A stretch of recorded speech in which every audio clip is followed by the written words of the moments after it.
heard the crowd laughing and mocking as he slowly walked down the street.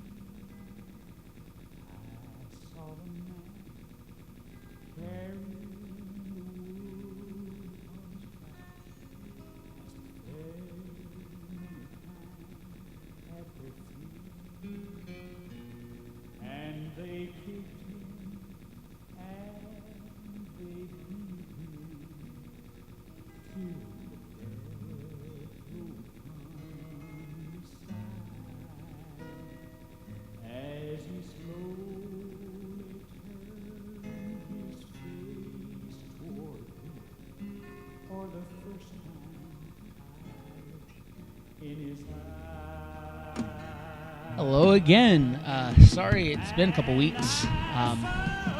Just been busy with men's retreat, and we had a revival last week, so it's been a busy 2 weeks, but I'm back on track somewhat. I'll try to release these more frequently. I was thinking every Tuesday doing that, but since, well, this isn't exactly a monetized channel, so it's not like it's that imperative, unless if everyone really wants to hear these reviews.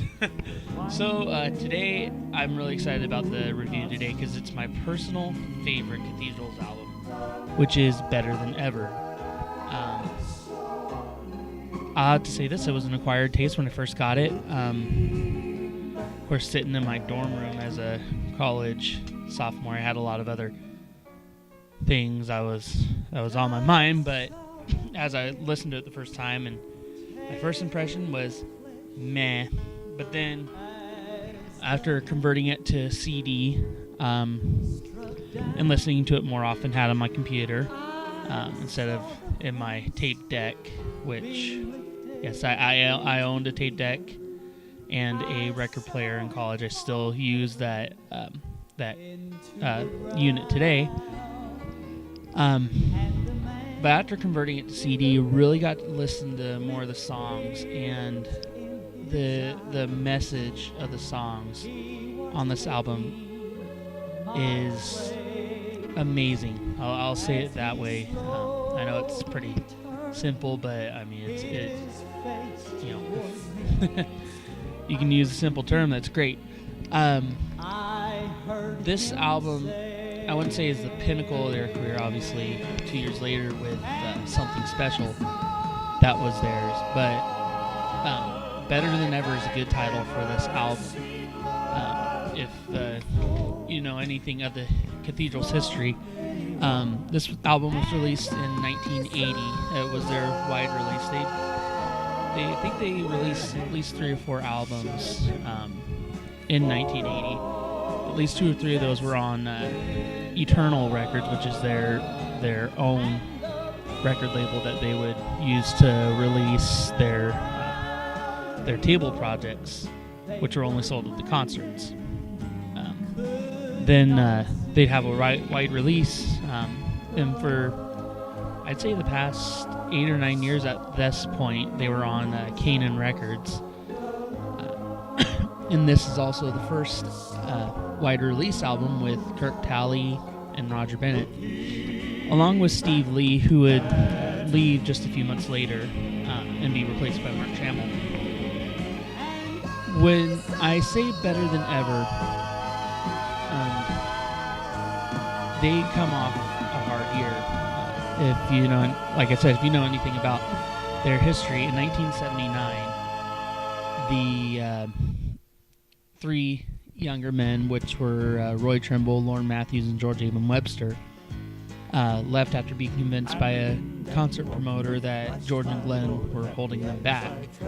And it was a big unmitigated disaster for them because they left all at the same time, unexpectedly, and things were going great at that point, up until that point, and the group was reduced down to 2 people, and even though they considered retirement other promoters encouraged them to at least get a baritone and a tenor, someone who could play piano, and so they hired Steve Lee and Kirk Talley, and continued on, and then a little bit later they had Roger Bennett come play the piano for them, and they recorded this album in 1980. And what I think is better than ever about this group is the blend. It's an amazing blend. Kirk Talley, no matter what group he is with, always had a good blend. And also the song choice. This album really opened up the 1980s for them. It just defined the sound for the rest of the first half of the decade. They open up with I Saw Love, which I believe would be ended right now.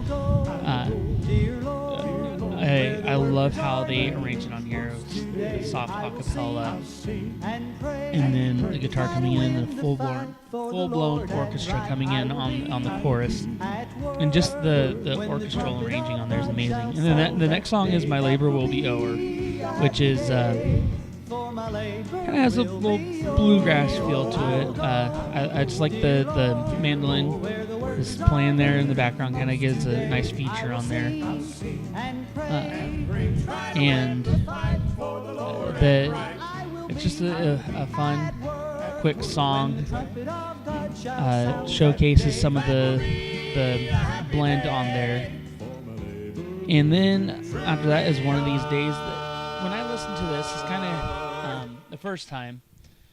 The studio version kind of gave me that feel, the same feel as Turn Your Back, which they recorded 2 years later. Kind of has the same beat and a lot of the same instrumentation. And there's always that little hook. If you hear, I think I'll leave it playing long enough where I can hear the bass guitar play that hook. It just sounded interesting to me. That's one of the things that caught my attention the first time I heard it. When they played it on one of their TV appearances back in the early 80s, which you can find it on YouTube if you look up the song. George Younce is featured on there. It just shows how you can take a solo and sing it low and pure, and it's amazing. The next song is God Cared Enough. It's one of the songs that didn't really impress me all that much, and then just listening to it later on, it is a great song, a great feature by Kirk Talley, and then again, kind of showing that the sound's changing, they're improving. The second verse has that amazing trio with George Younce singing the lead on that. It's a great song that could be brought back, and I think it would be really good. Next song. I played it on my phone for some of my friends, and they laughed at me. He Can Be Depended On. It is a really fun song. The sound, yes, it sounds like you're listening to a Motown record, but it is a fun song to listen to, a fun song to sing. Were it recorded today? Yes, we get rid of background vocals. The Cathedrals were in this phase in the late 70s and early 80s where they'd use these background vocals on all their albums, and for some songs, it worked. This was one of the songs where it worked for its time. In other songs, I felt like I was listening to a low-budget soundtrack that you buy at the Christian bookstore. You know what I mean? That has the keyboard playing all the string instruments. Luckily, they didn't have that, but it just ruins the song for me. But this song, if you're trying to go for that feel, which they did, it worked perfectly, and well, it's a fun song to listen to, a fun song to sing along to. That's the end of side one. Side two, I'm actually, I got a cassette of the album instead of a record. I collect both. But side 2 starts with Roll Away Troubled River. I'm actually working with one of my voice students on this song, and it's coming along good. This version is different from any live version they did, and that's because, well, they did it in the studio, and it's a little faster. It doesn't have a regular, it has a keyboard playing the piano part. And instead of stopping and seeing how low you can go, George Younce just goes down to that low A, doesn't hold it for too long, not trying to show off, which works for the studio. It'd be awkward to try and do what they did live in the studio. That being said, I do prefer the live version.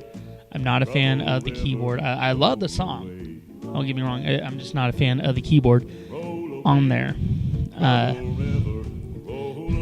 And then, of course, they fade out at the end, which you probably won't be hearing right now, since we're only playing fragments of the song.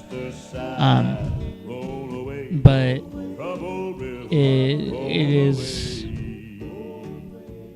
it's meh compared to what they did live. The next song is "He's the Best Thing That Ever Happened to Me." This is actually a good song that showcases Steve Lee.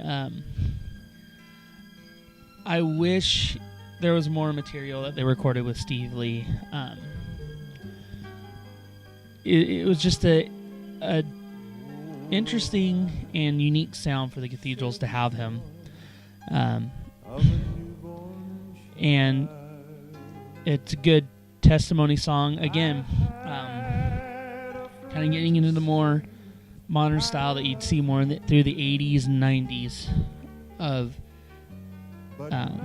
with the beat and the instrumentation, and also all around just a good feature for Steve Lee. And wish I could hear more material, maybe even any future Cathedrals family reunions if he makes an appearance. Hint, hint. They need to do that. Maybe they can have him sing that. Next song is a really fun song that I always enjoyed. Again, kind of has a little bit of a bluegrass feel with the banjo leading in.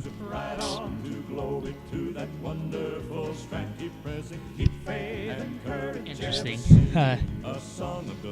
Sorry, my computer is glitching. There we go. It's still recording. Okay. So, Right On God's Careworn Children is a really fun song. I've always wanted to sing it with a group. It's just one of those songs that you could take it and sing it live and just have the whole audience clapping and just singing along and having fun, which I think would be, there's nothing wrong with that. I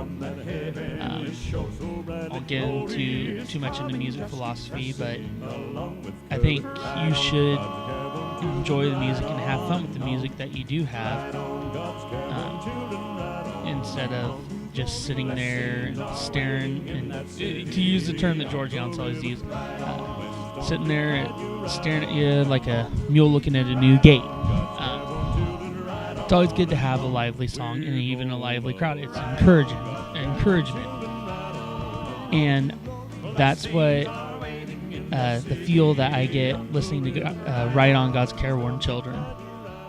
I thoroughly enjoyed it. The next song is Mercy. Kind of slows down, and really listening to the words makes me, I'm thankful for God's mercy, and the song really just shows it. It showcases Glen Payne's incredible job doing a solo, and just masterful in how he does it. Again, with, kind of just strings in the background playing on there with the rest of the band. And then at the end, like I said, unless you actually listen to the album, because I can only play snippets on here, there's just a short part where it's a cappella. It just really shows the amazing blend this lineup had. And of course it continued for the next 3 years after this. It's amazing what they did. The closing song is "I Know a Man Who Can." Of course, this is the song that probably the most popular and famous song from the album.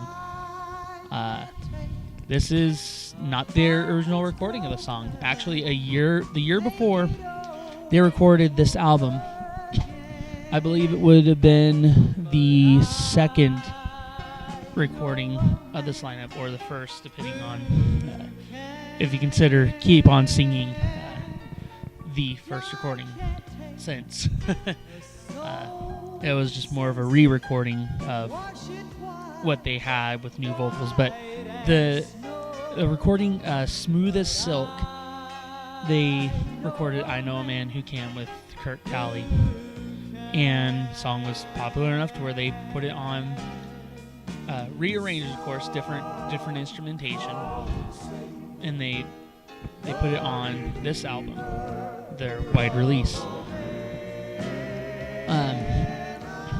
I personally like the feel it gives. It's probably actually my favorite version of the song. Just a little electric guitar playing just a minimalistic accompaniment.